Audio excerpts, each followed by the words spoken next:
Welcome, everyone, to an Advanced Sports Analytics live stream. Today is Monday, May 17th. Joined today by Charles Mornay. He's been working with the ASA team behind the scenes, doing a lot of work with our MLB and NHL projections. And Brandon is tied up today, so wanted to have Charles join as he's working closely with the data and tools. So welcome, Charles, and thanks for jumping on today. Yeah, thanks for having me. Very excited, and excited to go through the games. Yeah, so got a small slate and going to talk through just MLB today with no NBA. We got the play-in games tomorrow. Got a 7-game main slate on SuperDraft kicking off at 7:40.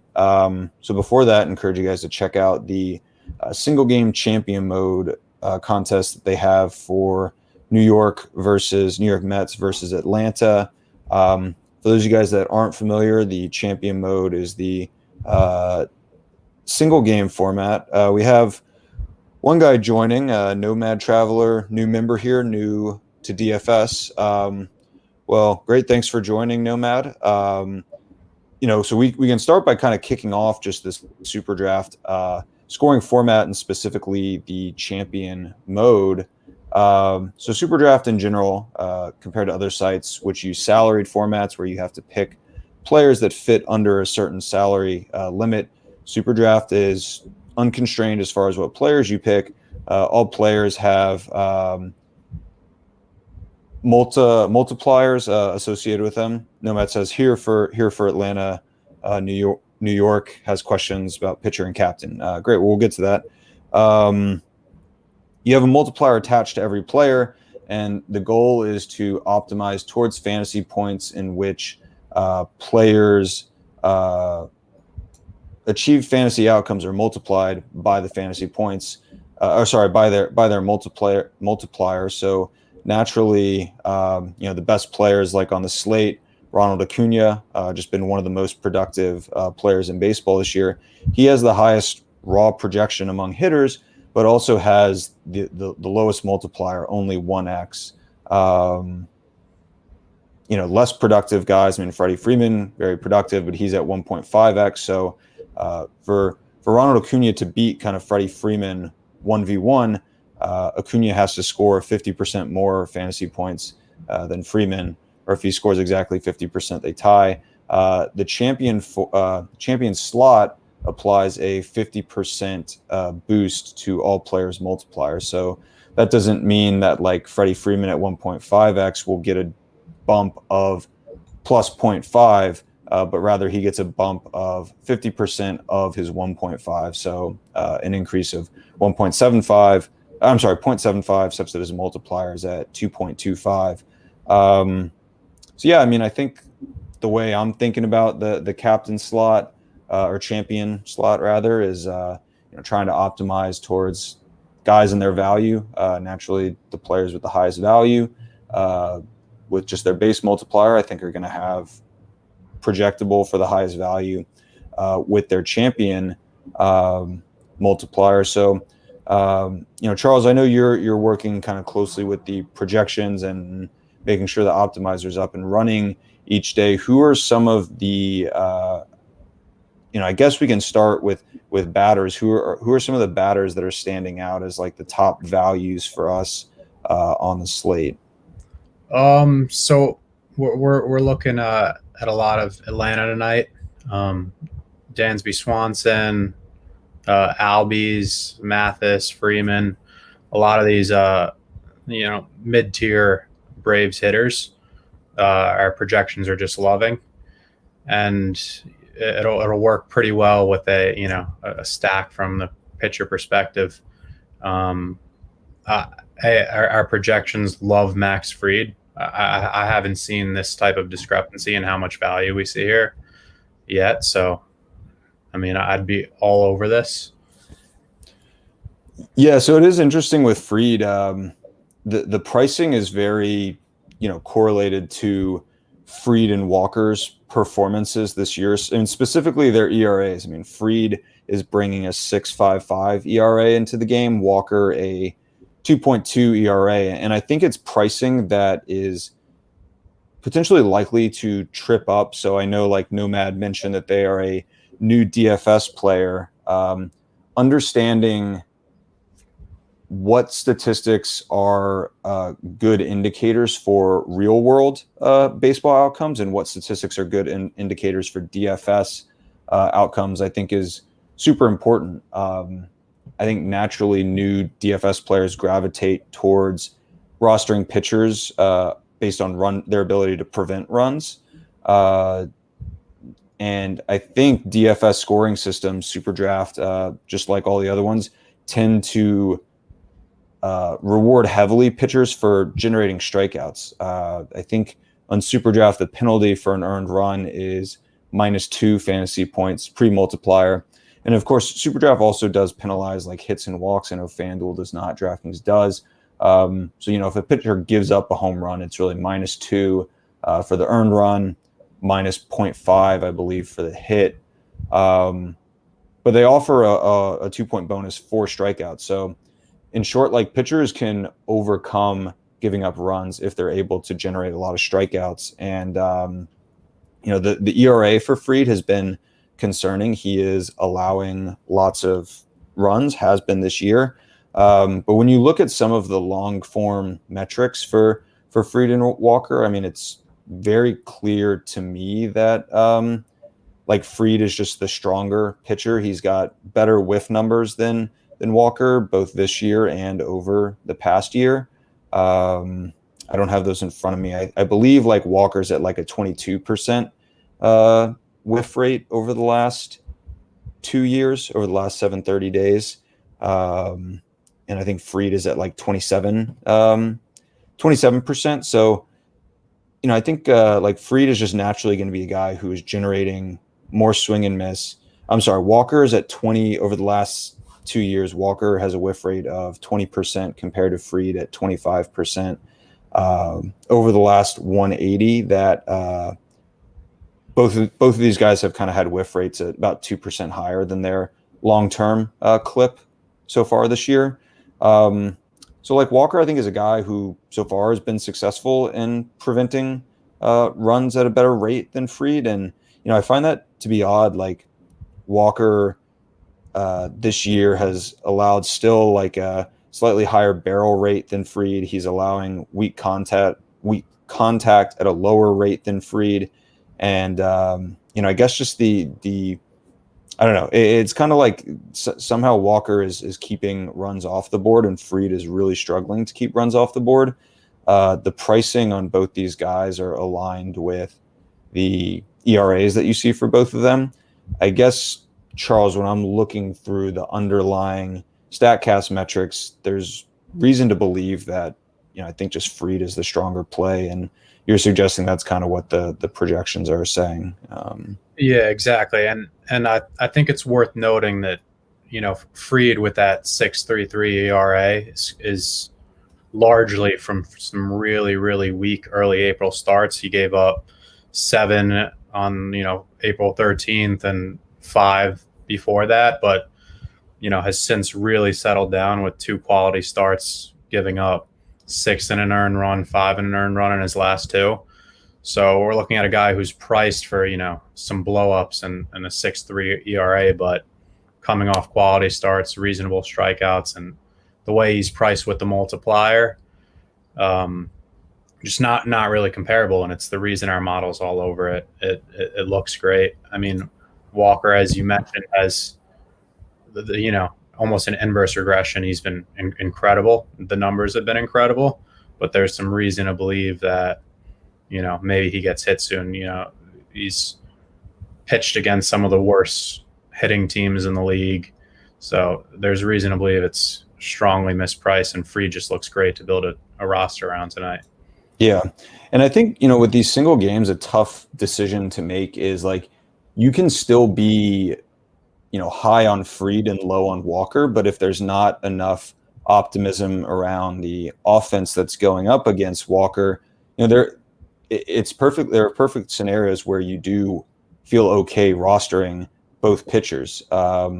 I know last night our optimals are just our optimal and the majority of lineups that you would have created if using our projections had actually both Kim, and we had Dinelson Lamet in the mix. He was known to be like the primary long relief pitcher. He only ended up going 2 innings, but ended up being a great play. Really on account of that win. He was kind of looking like all the pitchers were looking like pedestrian plays. Ryan Weathers got a ton of ownership as the known kind of starter and opener. He ended up going 4 relatively unproductive innings. Then Lamet came in and pitched only 2 innings, gave up a home run, but racked up strikeouts and recorded the win. And actually, was a part of the kind of tournament. The tournament winning lineups were ones that had Lamet as the champion.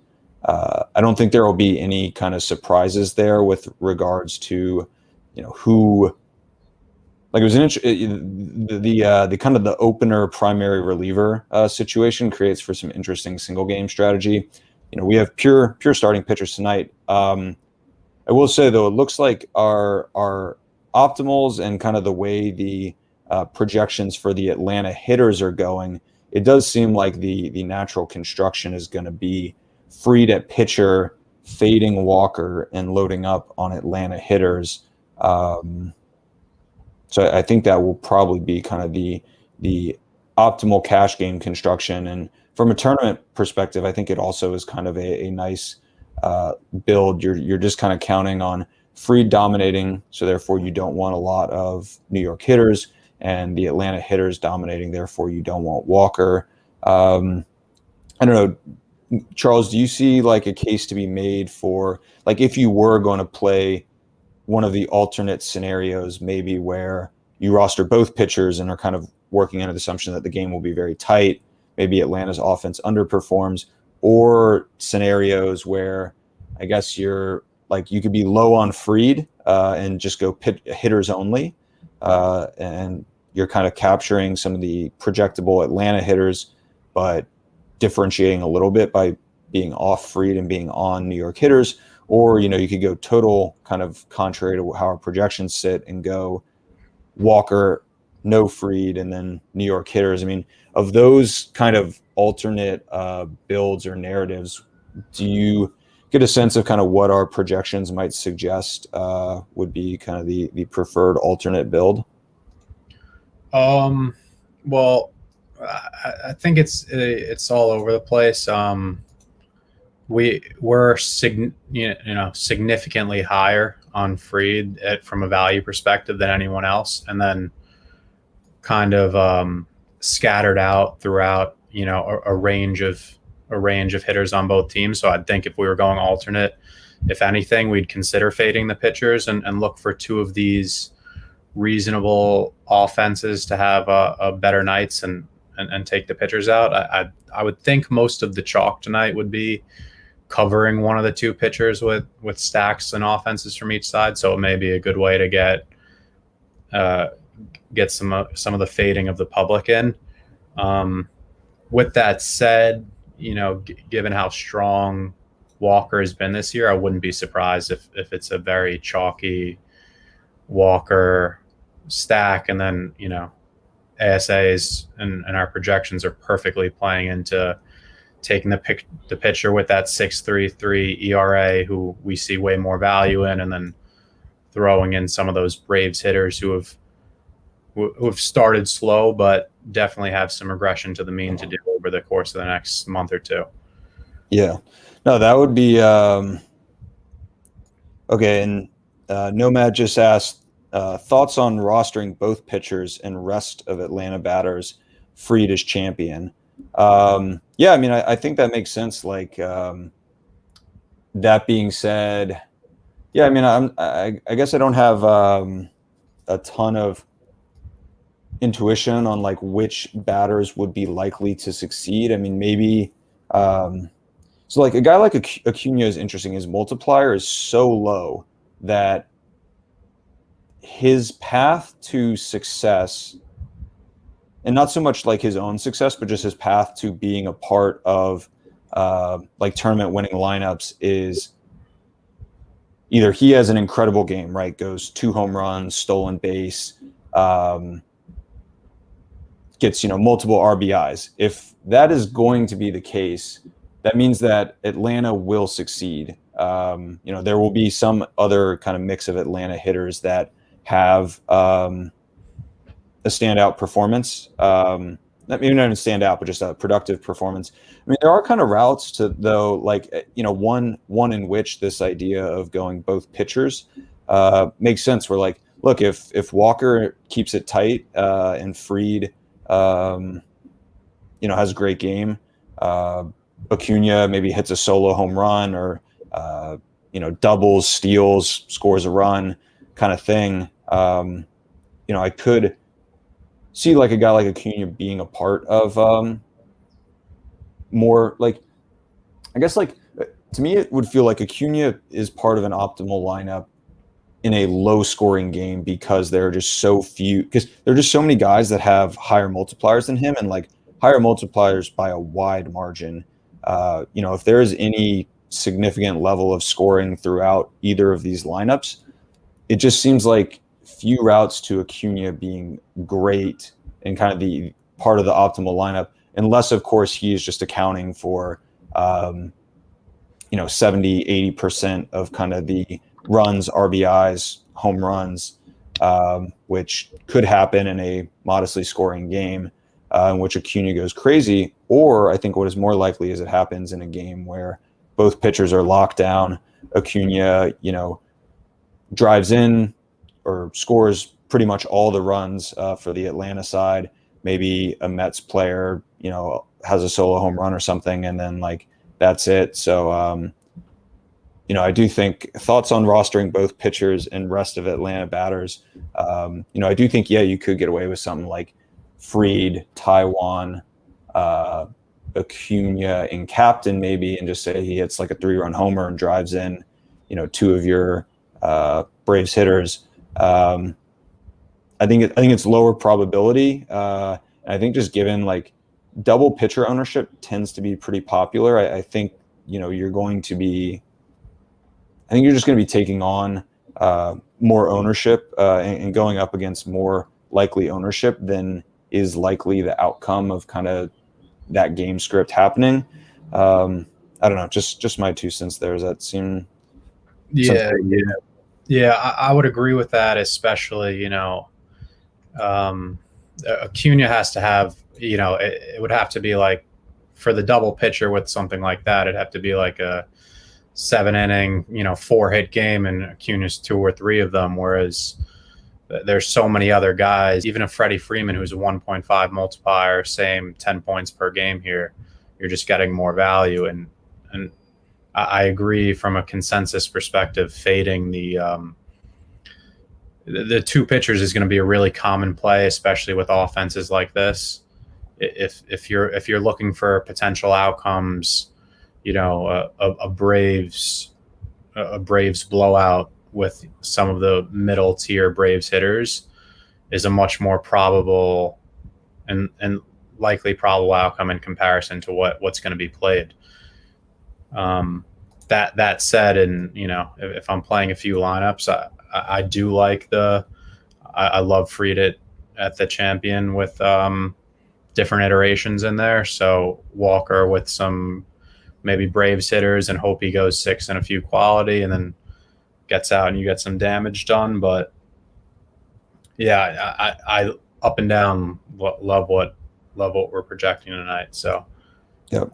All right, let's move on to the main slate, and we'll try to keep it kind of quick. It's impossible to cover kind of everything. On the main slate, which doesn't feature this Atlanta-New York game, who are some of the top pitchers that are standing out in our projection system? And with that in mind, are there any it's kind of a slate of just all low multiplier pitchers and then like a couple stud pitchers, but are there any noteworthy pitchers that you're kind of just staying completely away from on the slate as well? Yeah, well, it's an interesting spot when you have Garrett Cole going every time, because it's the do I fade him and hope that he doesn't go 8 innings and give up a few hits and, I can't have the optimal lineup? Or do you hope for some deviation? Now, SuperDraft with that one multiplier, I think prices it, the odds of that happening in comparison to how often they actually will happen, much better than other sites. But so with that, we have Cole as the third most valuable pitcher tonight, and we have Walker, Buehler, and UC Kikuchi, 1 and 2, both of who have strong potential, and I'd probably be looking there in these slates tonight. Yeah. I tend to agree with you. Cole and Buehler are kind of tough to separate. Like, I think their multipliers adequately affect like my confidence in each one. Exactly. So I think that is a tough call. Kikuchi, we like a lot. I was kind of looking at some of the underlying variables that support his projection, which, like, understanding, by the way, Nomad was asking about the being new and kind of some things to keep in mind. Like, it's really important to try to dissect like your evaluation of players. Nomad says he has to run. How often do we do the show? We've been doing, I think we do them Monday, Wednesday, Friday, and kind of skip between NBA, MLB, and some PGA. So we're doing MLB today just because there is no NBA slate. So going back to Kikuchi, like, by no means does he project as the best raw pitcher. We have a favorable projection for him, but like, obviously Cole before multipliers is the best pitcher on the slate. Obviously Buehler and Darvish are two of the top pitchers on the slate pre-multiplier, but you really have to be diligent in kind of factoring in the multiplier. And Kikuchi is kind of average to slightly above average in just about everything. He's got a slightly above average whiff rate that he's been generating over the past 2 years, and that has been up by about, I think, like 5 percentage points this year. And he allows kind of average to slightly above average quality of contact. The expected WOBA based on launch angle and exit velocity that he allows is slightly above average. I think it's like 0.37, maybe. Actually, that doesn't sound right, but it's in kind of the the bottom half of, or rather top half, I guess, of projected or expected WOBAs. But he's got a great matchup tonight. I think like Detroit is one of the teams that we want to be targeting throwing pitchers against. They have a low walk rate, so they're not like the most selective offense. I think they have the 4th lowest. So when I say Detroit has the lowest walk rate, I'm talking about aggregating the walk rates of all players that are projected in their starting lineup. San Diego has a certain average, home run rate or whatever as a team, but Fernando Tatis is currently not playing for them. So naturally their, some of their team underlying metrics tonight are going to be lower than, I guess, what we've seen in the past as a team.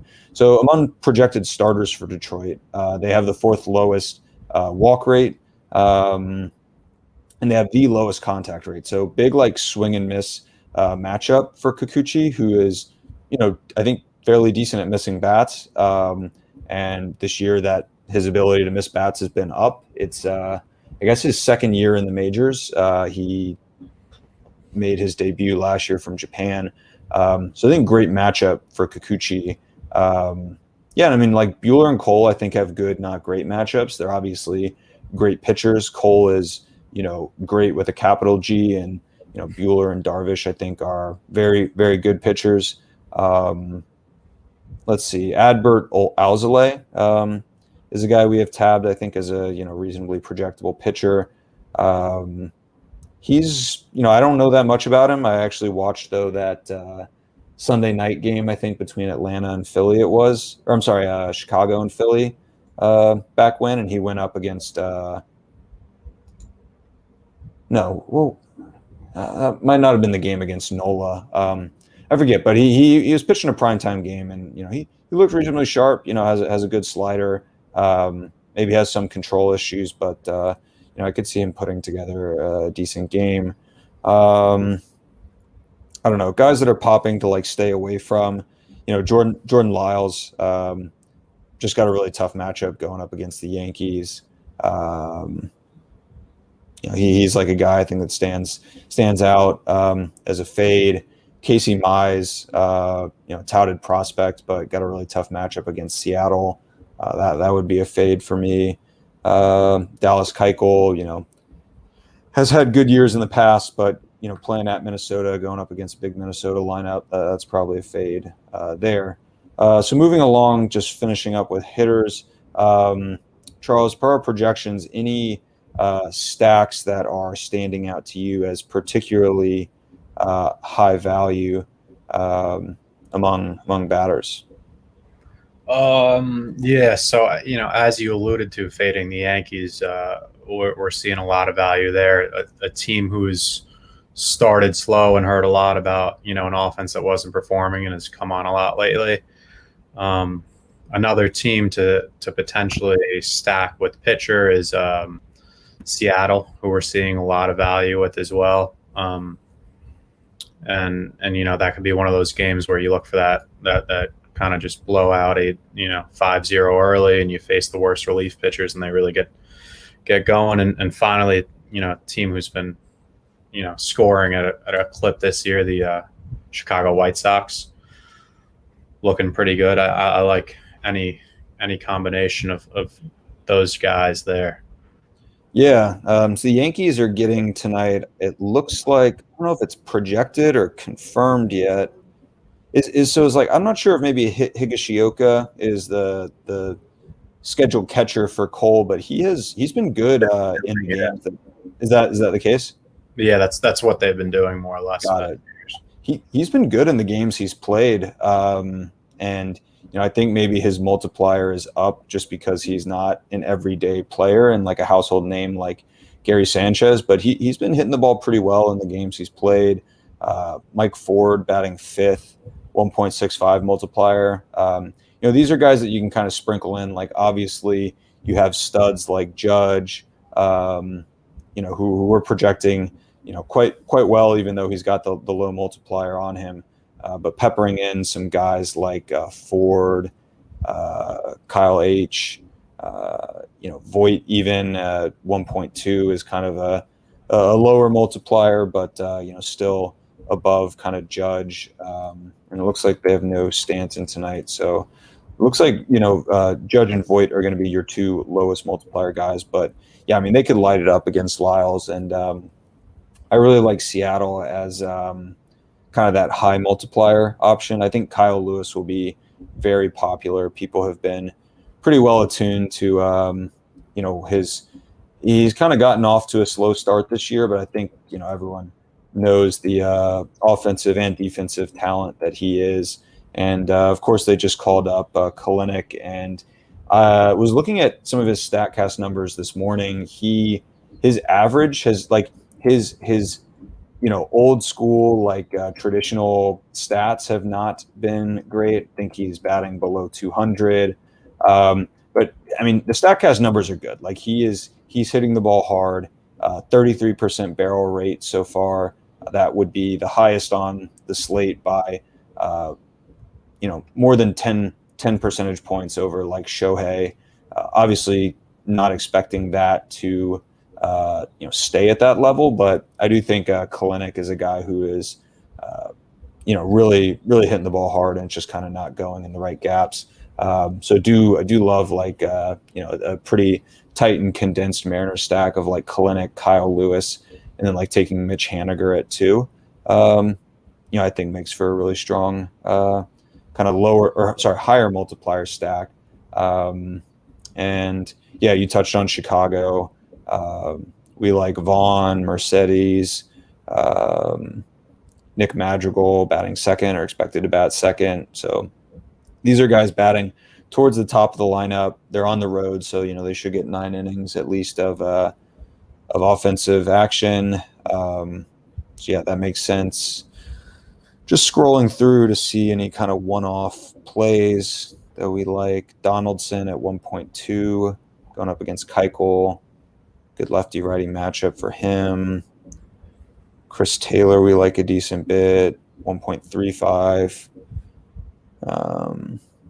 Taylor Ward, I think, has been a guy our projections have been high on. He's got kind of a near max multiplier, highly touted prospect who I don't know, hasn't gotten off. I believe it's like a great start, but maybe the underlying StatCast metrics we must like a little bit. But yeah, no, sounds good. I think we have a clear kind of optimal strategy for New York, Atlanta, and have some good ideas for some pitchers to target and hitters to target as well. Yeah, anything else you want to add, Charles, before we dip out? No, I mean, yeah, I like those builds. And I have a pretty high confidence in the projections we're showing tonight. They're making sense from an underlying perspective. Yeah, the projections have been solid. I actually won their big SuperDraft's big single game tournament last night with that Lamet move, and then of course we were high on guys like Nola.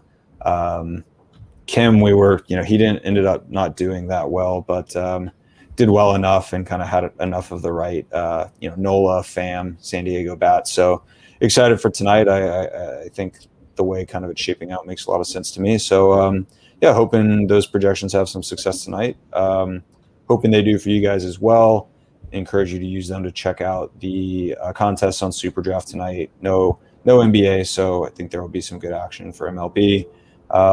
Yeah, that'll do it. So we'll be back Wednesday with some short slate NBA stuff and maybe some more MLB stuff as well. So thank you for tuning in.